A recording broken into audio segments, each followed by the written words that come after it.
आपल्या घरासाठी आकर्षक दर्जेदार sliding windows, French folding windows, WC windows बसवायच्या तर मग यासाठी नाशिक मध्ये एकमेव आणि अद्वितीय असे एकच नाव, शिवाय एंटरप्राइजेस।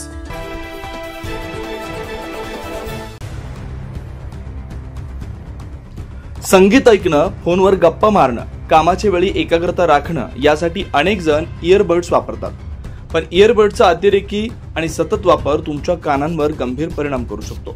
नुकतंच मेकअप आर्टिस्ट आरुषी ओसवाल यांना एका कानाची ऐकण्याची क्षमता 45% गमवावी लागली। त्यांच्या अनुभवावरून आता एक गंभीर प्रश्न समोर आलाय, आपण आपल्या श्रवणशक्तीचं नुकसान तर करत नाही ना? प्रसिद्ध मेकअप आर्टिस्ट आरुषी ओसवाल यांनी सोशल मीडियावर शेअर केलेल्या पोस्टनुसार 8 तास सतत इयरबड्स वापरल्यानंतर त्यांना एका कानानं ऐकू येणं थांबलं।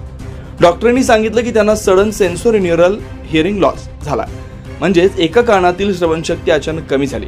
तज्ञांच्या म्हणण्यानुसार इयरबड्स किंवा हेडफोन जास्त वेळ आणि जास्त आवाजात वापरल्यानं कानातील नाजूक केस पेशी खराब होतात। या पेशी मेंदूपर्यंत आवाज पोहोचवण्याचं काम करतात। एकदा का त्या खराब झाल्या की त्या पुन्हा तयार होत नाही, परिणामी ऐकू येणं कमी होतं आणि ते कायमचे होऊ शकतं। इयरबड्स 100 डेसिबल पर्यंत आवाज निर्माण करतात। तो ट्रक किंवा मोटरसायकलच्या हॉर्न इतका मोठा असतो, त्यामुळे फक्त काही मिनिटात ही श्रवणशक्तीवर दुष्परिणाम होतो।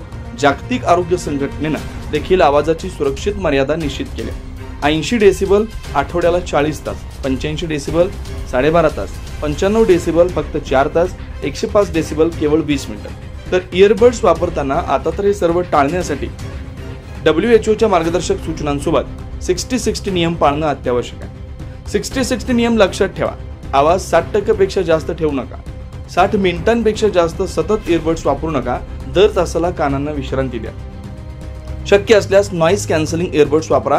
जर इयरबड्स मधला आवाज आजूबाजूंच्या येत असेल तर आवाज खूप जास्त आहे, त्यात त्वरित सुधारणा करा। यासाठी 60-60 नियम लक्षात ठेवा आणि तुमच्या कानाचं संरक्षण करा।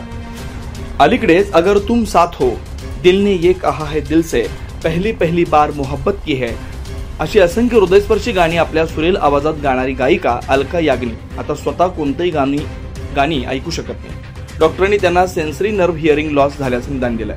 हा आजार म्हणजेच ऐकण्याची क्षमता अचानक किंवा हळूहळू पूर्णपणे गमावणं। जिच्या आवाजानं आपण अनेक गाणी मनात जपली, तीच गायिका आता कोणतंही संगीत ऐकू शकत नाही। याहून मोठा इशारा अजून काय असू शकतो?